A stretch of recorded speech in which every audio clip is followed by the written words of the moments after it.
Long before candy, humans were hunting. Sweetness. Imagine a human being hanging from a rough vine ladder, one hand gripping stone, the other reaching into a dark crack in the rock while bees swarm around the face like living sparks. One slip could break bones. One wrong move could turn the air into pain. And still that person keeps climbing. Before we go deeper into this story, subscribe to the channel. Because if you love videos that uncover the ancient logic still hiding inside modern life, this is exactly where you belong. Now hold that image in your mind, because it tells you something strange and important. Long before sugar came in bowls, packets, desserts, and drinks, sweetness was already powerful enough to make humans bleed for it. The first thing to understand is that the story of sugar does not begin with farms, or candy, or even with humans. It begins with a craving. That craving is older than language, older than fire, older than tools, older than our species itself. If you strip away supermarkets and kitchens and coffee spoons, what you are left with is a nervous system that learned a very ancient lesson. Sweet usually means energy, and energy means survival. In the wild, bitterness can signal poison, sourness can warn of rot or immaturity, but sweetness often points towards something safe, dense, and immediately useful. That is why sugar feels less like a decision and more like a magnet. Your brain does not greet sweetness as a modern luxury. It greets it like an old message it already understands. To find the beginning of that message, you have to go back tens of millions of years, into warm forests where the ancestors of monkeys, apes, and eventually humans were making daily choices with enormous consequences. Those animals were not sitting around planning diets, but evolution was doing the planning for them. A creature that could detect ripe fruit had an advantage. A creature drawn towards sweetness could find fast calories without spending the same amount of time and energy cracking hard shells or chewing tough, fibrous plants. In a world where nothing was guaranteed and every missed meal mattered, that preference was not weakness. It was intelligence written into flesh. The mouth became a doorway for selection itself. Taste buds were not entertainment. They were filters that helped decide who found fuel quickly enough to live, reproduce, and pass those preferences on. What is fascinating is that scientists can glimpse parts of this deep story not through poetry, but through teeth. Teeth are stubborn little archives.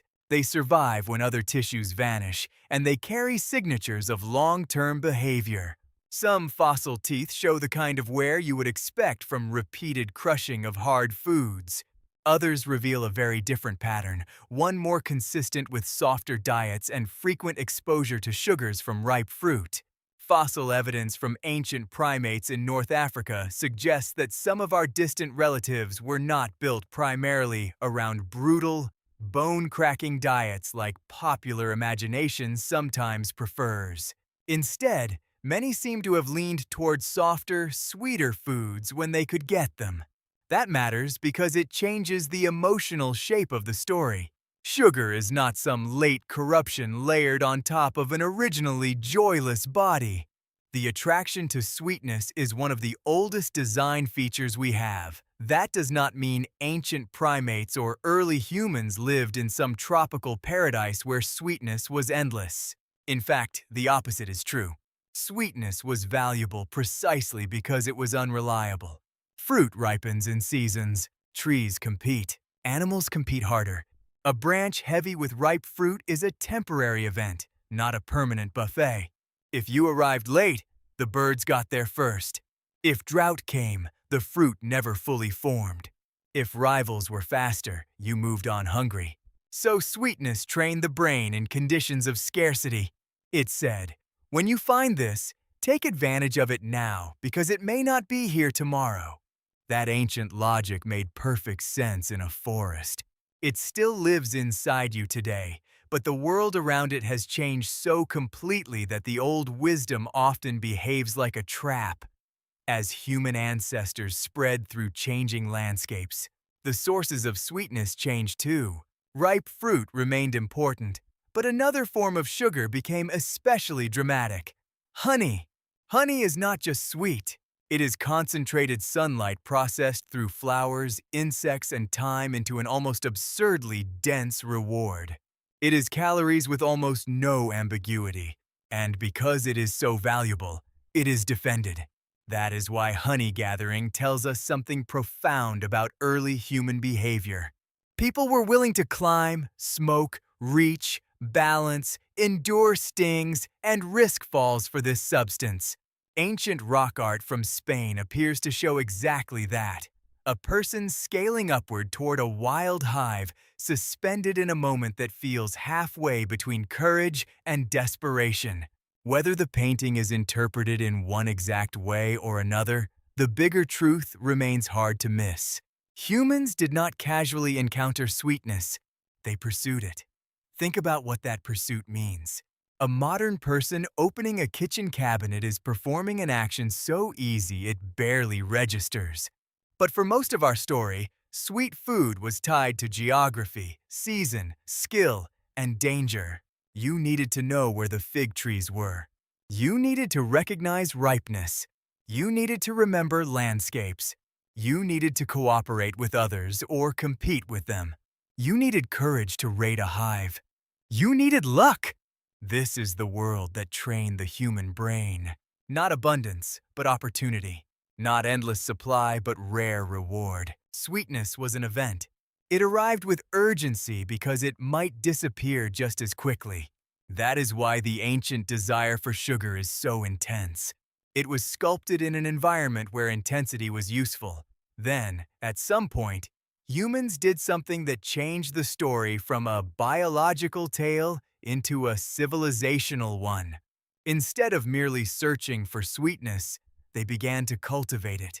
In the wet landscapes of New Guinea, people domesticated sugarcane from wild grasses thousands of years ago. But even here, the image many modern people carry is misleading. They were not standing in white uniforms refining shiny crystals. Early sugarcane was often chewed raw. You bit into the stalk, sucked out the juice, and spat out the fiber. Sweetness was still tied to a plant body, still slowed down by effort, still located in a landscape rather than floating freely in sacks and jars. That matters more than it might seem. Sugar was present, yes, but not yet detached from the natural friction that had always governed access to it. The next great transformation came when people in South Asia learned how to extract, boil, reduce, and crystallize cane juice into a form that could be stored, traded, and transported. That may sound like a technical improvement, but it was really a philosophical one. For the first time, sweetness could be separated from the fruit, the flower, the hive, the season, and the field. It could become an object in its own right, a substance, a commodity, something portable, measurable, taxable, desirable across distance. Once sugar became solid and stable, it could travel through trade networks, pass between empires, enter medicine, enter ritual, enter luxury. For centuries it remained rare and expensive in many places, but the logic had changed forever. Sweetness no longer had to be found. It could be manufactured and moved. Even then, though, sugar was still mostly special. In many societies, it was treated almost like a spice, a medicine, or a privilege for the wealthy. Ordinary people did not structure their entire daily diet around it. The human body had not yet been drowned in the very thing it had evolved to treasure. And this is where the story becomes darker, because the real explosion of sugar consumption did not happen simply because people loved sweetness. People had always loved sweetness. The explosion happened because technology, empire, trade, and violence combined to create vast systems capable of producing sugar on a scale no ancient forager, farmer, or king could have imagined. Plantations spread. Enslaved labor made mass cultivation profitable. Oceans became conveyors of concentrated sweetness. Entire economies began to reorganize around the fact that human beings, almost everywhere, will pay for pleasure that arrives quickly on the tongue. This is the point where the ancient craving and the modern world lock together in the worst possible way. Evolution built an appetite for rare, valuable sweetness. Industry built a machine that could satisfy that appetite continuously. The body never had time to redesign itself. That is why moral language so often fails when talking about sugar. People say lack of discipline, weakness, bad choices, but those words are too shallow for what is happening. You are dealing with a signal system shaped in scarcity but activated in abundance. Your taste receptors do not know they are living in the 21st century. Your reward circuits do not understand marketing, refrigeration, global shipping, vending machines, or sweetened coffee available at every corner. They are still speaking an older language. Sweet means energy. Sweet means safety. Sweet means take this now. And that mismatch leaves marks we can literally see. Archaeologists and biological researchers studying ancient teeth, plaque, and oral bacteria have found that agriculture changed human mouths, but not always in the simplistic way pop history suggests. Farming often increased exposure to starches and fermentable carbohydrates, which could worsen dental disease. But the enormous modern shift appears far more dramatic when refined sugars become common and industrial food systems begin dominating everyday life. In other words, the true rupture was not just that humans started growing food. It was that humans eventually learned to flood the mouth and bloodstream with concentrated sweetness at levels our ancestors never had to manage. A ripe fruit is one thing. A honey raid is another. A world where sugar can appear at breakfast, lunch, dinner, in drinks, sauces, breads, and snacks without effort or season is something entirely different. So when did ancient humans first start eating sugar? The honest answer depends on what you mean by sugar. If you mean the taste of sweetness, then the roots of that story stretch far beyond humans into ancient primate evolution. If you mean deliberate human pursuit of concentrated sweetness, then honey is one of the oldest and most dramatic answers. If you mean cultivated sweet plants, sugarcane entered the picture thousands of years ago. If you mean refined sugar crystals that could be traded and stored, that came later through remarkable innovation. And if you mean the moment sugar became a daily force powerful enough to reshape global health, labor systems, habit, and desire, then that moment is astonishingly recent. The hunger is ancient. The overload is new. Maybe that is the strangest part of all. We usually imagine progress as the story of getting more of what we want. But some desires were designed to stay partly unsatisfied. They were calibrated for pursuit, not permanent fulfillment. Sweetness was supposed to flicker into life now and then, like a reward hidden inside the world. A good tree in season, a lucky find. A dangerous hive, even chewed cane still asked something of you. Today, sugar often asks almost nothing. It comes pre-opened, pre-mixed, pre-softened, pre-justified. It appears in foods that do not even announce themselves as sweet. And because it is so easy, the old thrill does not disappear. It mutates. What once helped a forager survive now helps keep a consumer reaching. That is why a spoonful of sugar is not a trivial thing, even when it feels trivial. It carries the memory of forests, flowers, bees, migration, farming, empire, and industry all at once.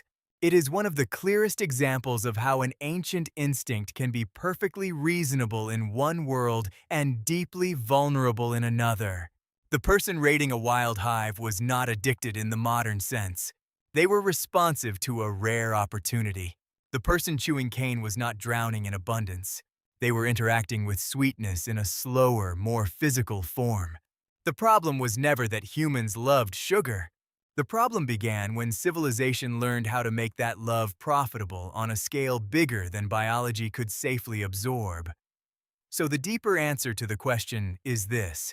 Ancient humans did not first meet sugar as a dessert. They met it as a signal, a sign of ripeness, a clue of survival, a reward worth climbing for. A burst of energy worth risking pain for. That is the original relationship. And if you remember that, a lot of modern life starts to look different. The craving stops seeming childish. The struggle stops seeming purely personal. You begin to see that every sweet thing you eat is pressing on a button installed long before cities, shops, or brands existed.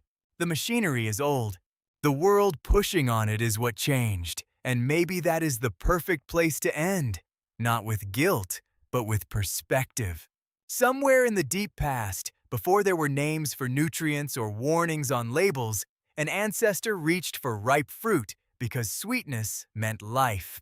Much later, another human climbed toward bees because sweetness was worth the danger.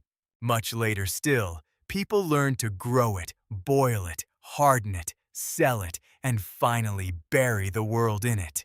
The entire arc of sugar is the story of a natural signal escaping its natural limits. That is why it has so much power over us. Not because we are broken, but because we are ancient. The taste in your mouth is modern only in delivery. The desire beneath it belongs to a world long gone.